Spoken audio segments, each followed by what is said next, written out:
Pinasilip ni Pugong Biyahero sa mga magulang ni Mylene ang paghahanda sa gaganaping dibu ni Mylene. Dito ay naluha at natuwa ang mga magulang niya dahil namangha sila sa ganda ni Mylene.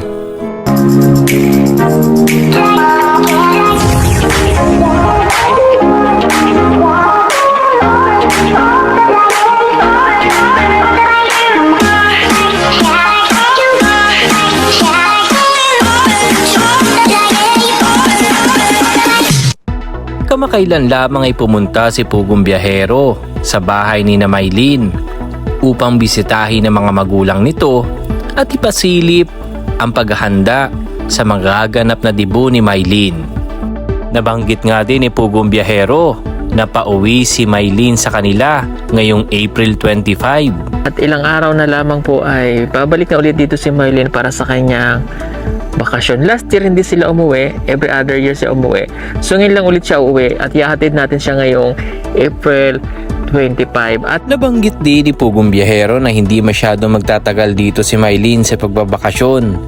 Mga 2 weeks or halos kulang-kulang 1 buwan lamang siya dito magstay dahil kailangan niya agad bumalik sa Maynila dahil sa paghahanda para sa kanyang dibu.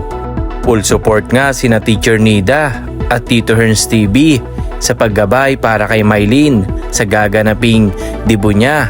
At dito nga ay nandito din sina Russell, si Nea at Ninita at pupunta sila ngayon sa photoshoot ni Mylene. Hindi nga maipinta ang ngiti at saya sa mukha ni Mylene dahil tulad nga ng sabi ni Teacher Nida, isa itong pribilehiyo para sa kanya.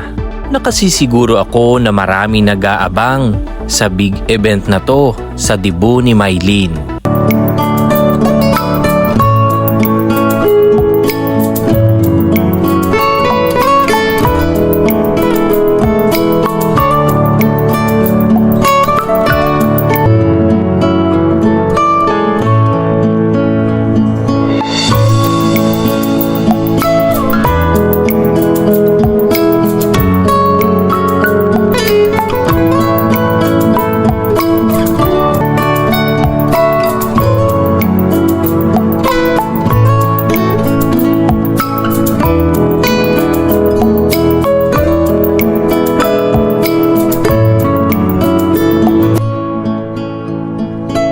Sa halos ilang taon pa nga lamang nung maisalba ni Sir Paul Pugong Biyahero si Mylene sa kanyang maagang pag-aasawa ay marami na ang magagandang nabago sa kanyang buhay.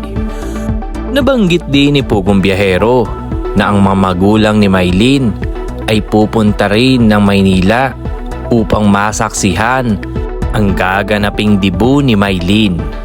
Nabanggit din ni Pugong Biyahero na mayroong 10 maswerteng pwedeng manood at maka-attend sa dibu ni Mylene. At abangan ninyo dahil may kukuha po kami ng 10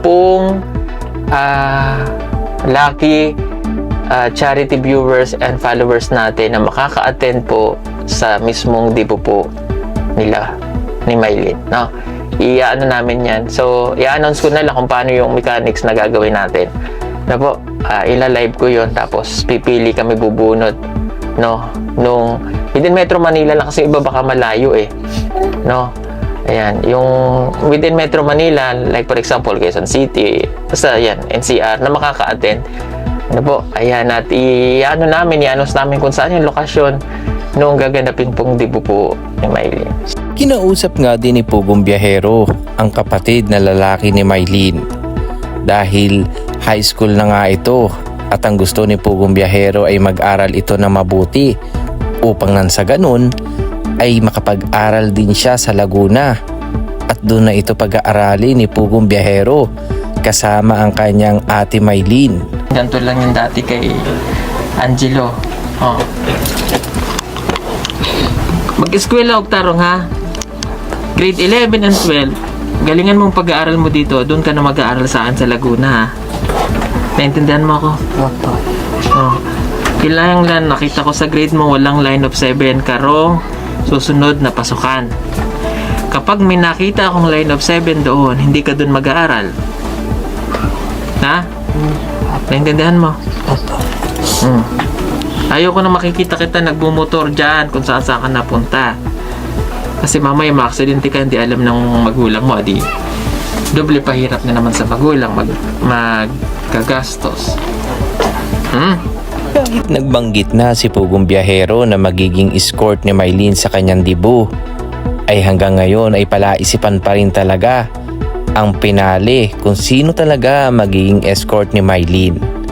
Kayo mga kadudes, kapugong biyahero, sa palagay nyo, sino ang gusto nyo makapareha ni Mylene sa kanyang debut? Ang kanyang kapatid ba na lalaki? Si Jeffrey ba? O ang kanyang tatay? O ang gusto nyo ay si Sir Paul, Pugong Biyahero? I-komento lang sa baba mga kadudes. Muli po ito si Marites Dudes TV.